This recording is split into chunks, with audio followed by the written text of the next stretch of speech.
জলবায়ু পরিবর্তনের ফলে তাপমাত্রা বাড়ছে পৃথিবী জুড়ে।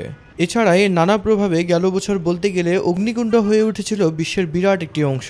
প্রভাব পড়েছে বাংলাদেশেও। গত বছর সর্বোচ্চ 43.5 মাত্রা ছাড়িয়েছে মেগাসিটি ঢাকায়। এইবার স্বাভাবিক ব্যবসা গরমের পর গত দুদিনের বৃষ্টিতে স্বস্তিতে নগরবাসী। এরকম ধুলাবালু নাই, ধুলাবালু নিষ্কন্ন হয়েছে। ঢাকা শুরুতে প্রচণ্ড গরম, এমনি রাস্তায় খুব জ্যাম থাকে। তবে গত 2 দিনে মানে গত সপ্তাহ থেকে আজকের দিনটা, আজকে এবং গতকালকের দিনটা খুব ভালো হবে। আবহাওয়াটা মানে তাপমাত্রা এখন পর্যন্ত স্বাভাবিক রয়েছে। এখন একটু ভালো লাগতেছে। এখন গাড়ি চালায় আরাম পাচ্ছি, মানে গরমের মধ্যে গাড়ি চালানো অনেক কষ্ট। ভালো লাগে, অনেক ভালো লাগে। এরকম বৃষ্টি মাঝে মাঝে হইলে আমাদের অনেক ভালো লাগে। আবহাওয়া অধিদপ্তর বলছে আরও 2-3 দিন আকাশ এমন মেঘাচ্ছন্ন থাকতে পারে। নিশ্চিতভাবে না বললেও গতবারের মতো তীব্র তাপদাহ পড়বে না বলে জানিয়েছেন এই কর্মকর্তা। আর পরশুদিন থেকে বৃষ্টি অনেকটাই কমে যাবে। তবে এই বৃষ্টিটা আগামী 20-21 তারিখ পর্যন্ত মোটামুটি দেশে অনেক জায়গায় কন্টিনিউ করবে।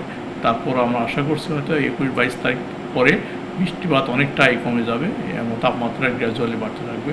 তো এবছর তাপমাত্রা ওইভাবে আমাদের ধারণা যে এবার 40 ক্রস করাই কঠিন। বৈশ্বিক আবহাওয়া ও জলবায়ু পরিবর্তন মোকাবেলায় সবার সচেতনতা জরুরি বলে মনে করেন আবহাওয়াবিদরা। মিফতাক আলী, মাই টিভি, ঢাকা।